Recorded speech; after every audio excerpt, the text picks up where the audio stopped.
Tes adalah proses penilaian atau pengukuran keterampilan, pengetahuan, kemampuan, atau kualitas seseorang atau sesuatu. Tes biasanya dilakukan untuk menentukan sejauh mana individu atau sistem dapat memenuhi standar atau kriteria tertentu. Ada beberapa aspek yang perlu diperhatikan dalam perencanaan tes, antara lain yang pertama yaitu tentang tujuan tes.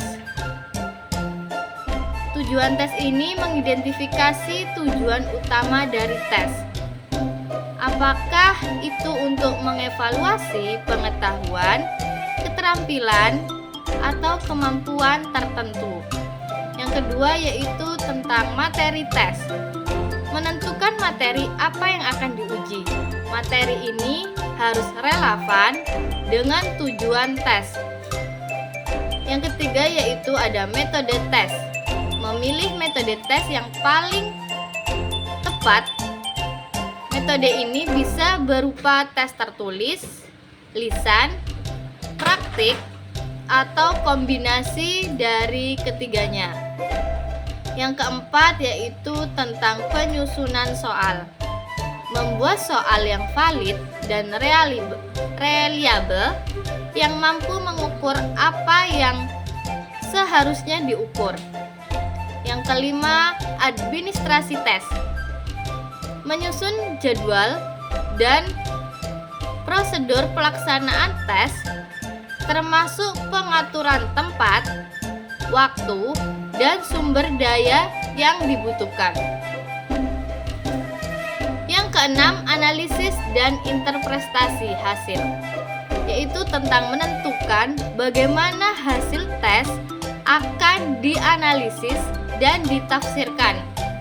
Ini termasuk penentuan skor passing grade dan bagaimana feedback akan diberikan kepada peserta tes. Yang ketujuh yaitu evaluasi tes. Melakukan evaluasi terhadap proses dan hasil tes untuk mengetahui efektivitas dan efisiensi tes tersebut. Evaluasi ini penting untuk perbaikan dan peningkatan kualitas tes di masa mendatang. Mengembangkan soal tes yang dapat mengukur indikator pencapaian hasil belajar pada aspek kognitif, efektif, dan psikomotor memerlukan perencanaan yang cermat dan pemahaman mendalam tentang masing-masing aspek.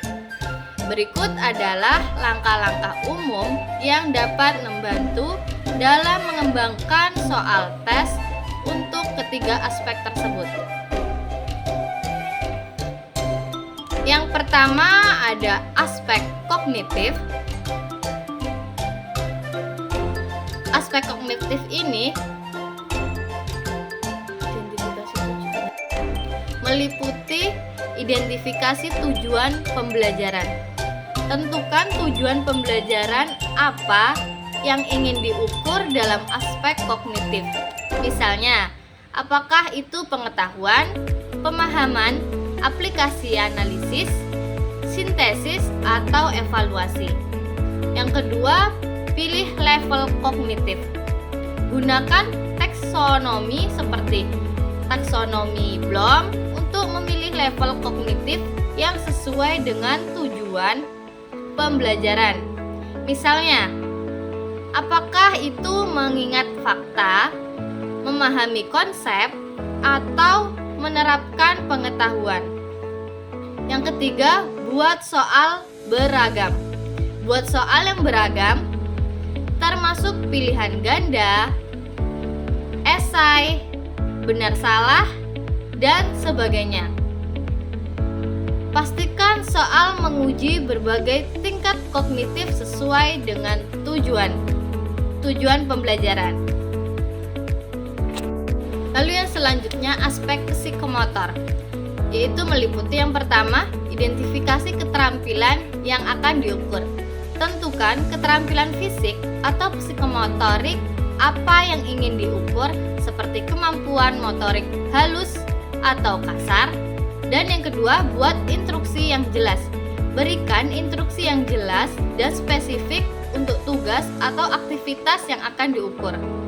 Yang ketiga, gunakan demonstrasi atau simulasi.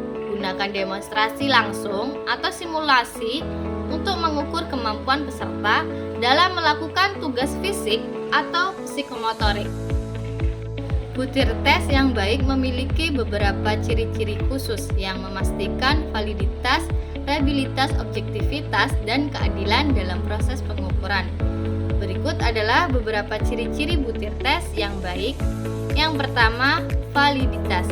Butir tes harus mengukur apa yang seharusnya diukur sesuai dengan tujuan pengukuran. Validitas mengacu pada sejauh mana butir tes dapat menilai keterampilan, pengetahuan atau kemampuan yang dimaksud.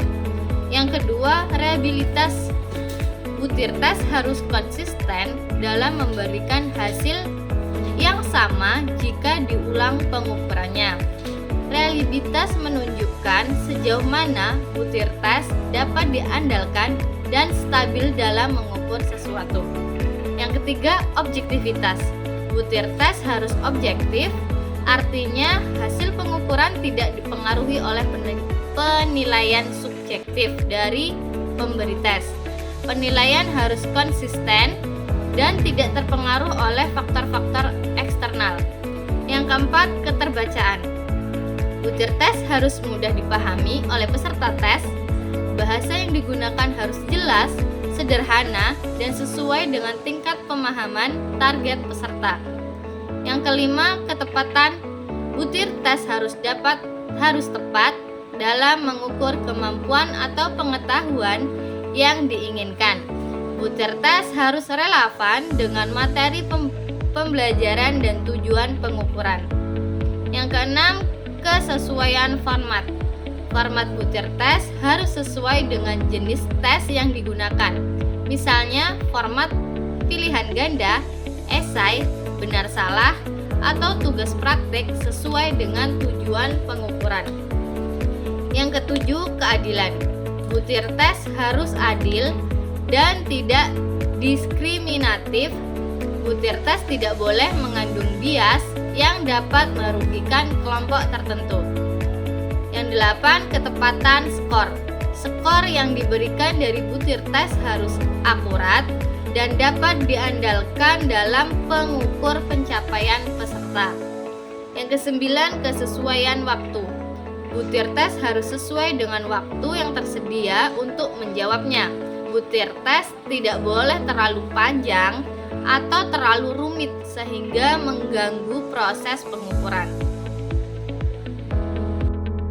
Definisi evaluasi menurut Tiller 1949. Menurut Tiller, evaluasi adalah proses untuk menentukan sejauh mana tujuan pendidikan telah tercapai. Evaluasi ini melibatkan pengumpulan data, analisis, dan interpretasi hasil untuk mengukur keberhasilan pencapaian tujuan pembelajaran. Sumber Tiller R.B. 1949, Basic Principles of Curriculum and Institution, University of Chicago Press. Yang kedua, definisi evaluasi menurut Stufliber 2003 mendefinisikan bahwa evaluasi sebagai proses sistematis untuk menentukan nilai atau kualitas suatu program, kebijakan, atau produk. Evaluasi ini melibatkan pengumpulan data, analisis, dan pemberian rekomendasi untuk perbaikan atau pengambilan keputusan. Sumber Stufliber DL 2003, The Chief Model for Evaluation Model Springer. Yang ketiga, definisi evaluasi menurut Schrieffer 1991. Evaluasi adalah proses yang sistematis, ilmiah, dan objektif untuk menilai signifikansi atau kualitas suatu program, kebijakan, atau tindakan. Evaluasi ini bertujuan untuk memberikan informasi yang berguna untuk pengambilan keputusan.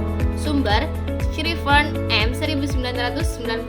Evaluation the source say publication. Di sini saya akan menjelaskan tentang cara menguji validitas butir soal. Di sini diketahui 15 siswa, mampu menjawab 6 siswa, tidak mampu 9 siswa. Cara mengerjakannya yaitu siswa tidak mampu ada 9 dibagi jumlah siswa itu 15. Hasilnya 0,6. Jadi uji validitas dari hasil 0,6 yaitu validitas sukar atau sulit.